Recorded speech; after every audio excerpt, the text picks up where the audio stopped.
এটি বাংলাদেশের প্রথম রেলওয়ে জাংশন। বাংলাদেশের প্রথম রেলওয়ে জাংশন কোনটা এবং এখানকার ইতিহাস, পরিষেবা ও জানা অজানা তথ্য নিয়ে থাকছে আজকের ভিডিও। তাই ভিডিওটি না টেনে শেষ পর্যন্ত দেখুন এবং আমাদের পেজে যদি নতুন হয়ে থাকেন তাহলে আমাদের পেজটি ফলো করে দিবেন আর ভিডিওটি ভালো লাগলে অবশ্যই শেয়ার করবেন। পোড়াদহ রেলওয়ে জাংশন স্টেশন বাংলাদেশের খুলনা বিভাগের কুষ্টিয়া জেলার মিরপুর উপজেলার পোড়াদহে অবস্থিত একটি রেলওয়ে স্টেশন। এটি বাংলাদেশের প্রথম রেলওয়ে জাংশন। দক্ষিণ পশ্চিমাঞ্চলের রেল যোগাযোগে অন্যতম গুরুত্বপূর্ণ railway junction Poradah railway station. British শাসনামলের 1862 সালের 15 নভেম্বর কলকাতা থেকে পোড়াদহ হয়ে কুষ্টিয়ার জগতী পর্যন্ত প্রথম রেলপথ স্থাপিত হয়। পরে 1868 সালের মধ্যে পোড়াদহ থেকে ভেড়ামারা রেলপথ চালু হলে পোড়াদহ রেলওয়ে জাংশনে পরিণত হয়। পোড়াদহ রেল স্টেশন দিয়ে যেসব ট্রেন চলাচল করে সেসব ট্রেনগুলো হলো Rupsha express, Simanta express, Kapotaksha express, Madhumati express, Sagardari express, Sundarban express, Tungipara express, Chitra express, Benapole express, Maitree express, Mahananda express, rocket express, Nakshikatha express, Poradah shuttle. এবার আপনাদেরকে বলবো পোড়াদহ টু ঢাকা যেসব ট্রেন চলাচল করে এবং ট্রেনের সময়সূচি।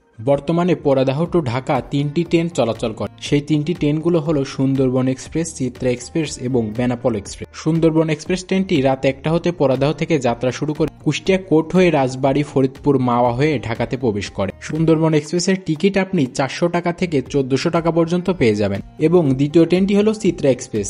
চিত্রা এক্সপ্রেস পোড়াদহ থেকে 12:30টায় যাত্রা শুরু করে ভেড়ামারা, ঈশ্বরদী হয়ে টাঙ্গাইল দিয়ে সন্ধ্যা 6টার দিকে ঢাকাতে প্রবেশ করে। এই ট্রেনের টিকিটও আপনি 400 টাকা থেকে 1400 টাকা পর্যন্ত পেয়ে যাবেন। পোড়াদহ টু ঢাকা তৃতীয় ট্রেনটি হলো বেনাপোল এক্সপ্রেস। এই বেনাপোল এক্সপ্রেসে যাত্রা করে পার্সোনালি আমার কাছে খুবই ভালো লাগে। এই ট্রেনটি পোড়াদহ থেকে যাত্রা শুরু করে মাত্র 6টি স্টেশনে থামার পরেই ঢাকাতে পৌঁছায়। এই ট্রেনটির রুট হলো ফরিদপুর, ভাঙ্গা, ঢাকা। এই ট্রেনটি পোড়াদহ থেকে বিকেল 4টা থেকে যাত্রা শুরু করে আনুমানিক 8:30টার দিকে ঢাকাতে পৌঁছায়। এই ট্রেনের টিকিট 3টি ভেরিয়েন্টে আপনি পেয়ে যাবেন। এসি 972 টাকা, নন এসি 425 টাকায় এবং কেবিন যেই সিটগুলো আছে ওইগুলোর মূল্য 811 টাকা। এই টিকিটগুলো কিন্তু আপনি আপনার মোবাইলের মাধ্যমে খুব সহজেই কাটতে পারবেন। পোড়াদহ থেকে ঢাকা ছাড়াও দেশের বিভিন্ন অঞ্চলে ট্রেন যাতায়াত করে, যেমন পোড়াদহ টু খুলনা, যশোর, রাজশাহী, দর্শনা এবং চুয়াডাঙ্গা। পোড়াদহ কুষ্টিয়া জেলার মিরপুর উপজেলায় অবস্থিত একটি শহর ও কুষ্টিয়া জেলার অন্যতম বাণিজ্যিক কেন্দ্র। এখানে রয়েছে বাংলাদেশের অন্যতম বৃহত্তম কাপড়ের হাট পোড়াদহ বাজার। কুষ্টিয়া শহরের মজমপুর থেকে বটতল হয়ে পোড়াদহের দূরত্ব 12 কিলোমিটার, মিরপুর থেকে পোড়াদহের দূরত্ব 11 কিলোমিটার। পোড়াদহের পূর্ব দিকে বাংলাদেশের বৃহত্তম চালের মোকাম খাজানগর। এই খাজানগর থেকেই বাংলাদেশের অধিকাংশ চাউল সরবরাহ করা হয়। পূর্ব দিকে রয়েছে কুরসা ইউনিয়নের মাঝিহাট গ্রাম, উত্তর দিকে রয়েছে পোড়াদহ ইউনিয়নের সরবদহ গ্রাম, দক্ষিণ দিকে রয়েছে আলচারা ইউনিয়নের বড় আলচারা অঞ্চল। পোড়াদহের বিশেষ অর্থনৈতিক গুরুত্ব রয়েছে। এখানে অবস্থিত পোড়াদহ বাজারের বাংলাদেশের দ্বিতীয় বৃহত্তম কাপড়ের হাট বসে। পোড়াদহে অটো চালকের কল, সাধারণ চালের কল রয়েছে। পোড়াদহে রেলওয়ে জাংশন থাকায় এখানে যাতায়াত ব্যবস্থা অনেক সহজতর, ফলে পোড়াদহ একটি ব্যবসায়িক কেন্দ্র হিসেবে গড়ে উঠেছে।